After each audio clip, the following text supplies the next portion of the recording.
Greetings, fellow Whovians, and welcome to another Doctor Who review today. So, last we left off, we got introduced to the new companion, Vicki. Well, now it's time to take a look at her first adventure with the TARDIS team in The Romans. Here we go! With the TARDIS stuck at the bottom of a cliff, the four-time travelers have installed themselves in an unoccupied Roman villa. As the Doctor and Ian recline, Barbara and Vicki walk to a nearby Roman village. They are spotted by two slave traders, Didius and Svetria. Sorry if I butchered that name. When they return to the villa, the Doctor announces that he is off to Rome, some miles away, and will travel there with Vicki. Later that evening, Barbara and Ian, now alone, are relaxing when the two slavers burst in upon them. They are soon overpowered and taken prisoner. Ian is sold to one slaver, while Barbara is to be traded with another and sent to Rome. The Doctor and Vicki are en route for Rome when they find the murdered body of a lyre player named Maximus Petulian. The Doctor is holding the man's lyre when a centurion arrives and mistakes him for the dead man who was late for an engagement at Rome. The centurion accompanies them to the Assisium. Once there, the centurion contacts the assassin Scarius, who killed the real Petulian, and instructs him to kill the Doctor. The Doctor overpowers the assassin and drives him away. The centurion has fled, and the Doctor concludes the soldier was in league with the assassin. He decides to maintain his alias as Petulian and head to Rome. Barbara is already there and is told to Tavius, who was highly placed in the court of Emperor Nero. She used to be handmaiden to Nero's second wife, the Empress Poppaea Sabina. The Doctor and Vicki arrive at Nero's court and encounter Tavius, who seems to imply to the Doctor that Petulian is part of a secret network in which he is also a player. They find the body of the centurion who imperiled them earlier. Ian has been confined to a galley in the Mediterranean, but the craft runs into rough seas and is broken up. He's washed up on the nearby shore, and there is found by another survivor of the galley, Delos. They agree to have Rome in search of Barbara. When they reach there, they are captured by some centurions and are taken to the arena to be trained as gladiators. It becomes apparent to the Doctor that Tavius had the centurion murdered. Nero organizes a banquet in his honor at which he must play the lyre. He also takes a shine to Barbara and much anger of Poppaea, and decides to have her poisoned at the Petulian banquet. However, Vicki switches the poison goblet. Barbara has just left the banquet chamber when Doctor arrives, warning Nero that his wine is poisoned. The Doctor picks up his lyre with the warning that only those with the most sensitive and perceptive hearing will be able to discern its subtle melody. He then creates absolutely no sound, but no one wishes to make themselves out to be Philistines by not appreciating the music.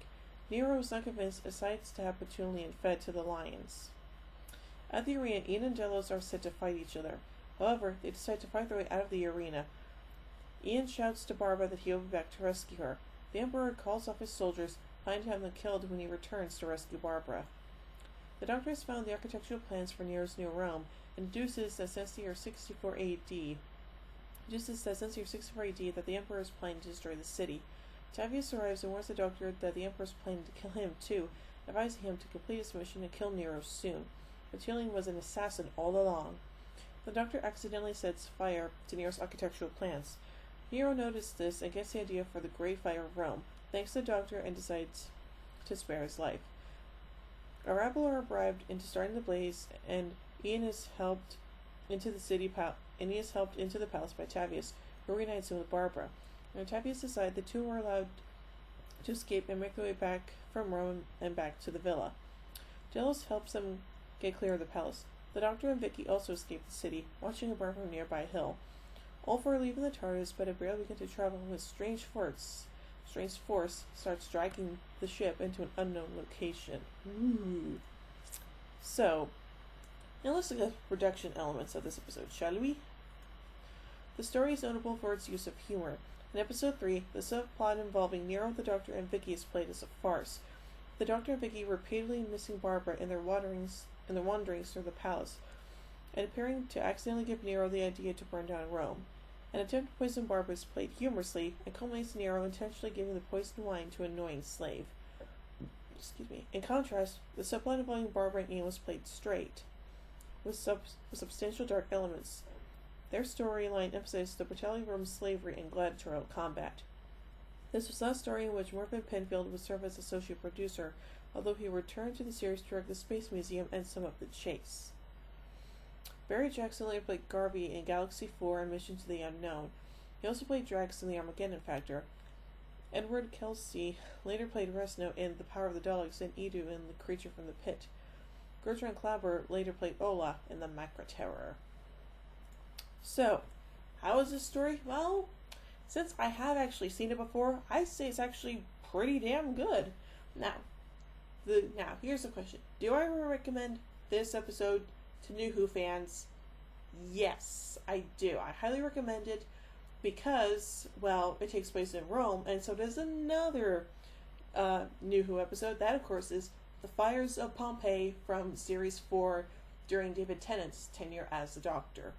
So, other than that, I definitely think this is one of the best Hartnell stories. Like I said, it's not my personal favorite. That title belongs to the Aztecs, but still, this one, pretty damn close. So, there you go. And overall, I give this story 5 sonic screwdrivers out of 5. Until next week, this is Hoovy and Queen saying, "Oh my Gideons, when I say run, run, I've reversed the polarity of the neutron flow. Would you like a jelly baby? Fantastic. Allons-y, Geronimo!" Bow ties are cool, fezzes are cool, and Stetsons are cool.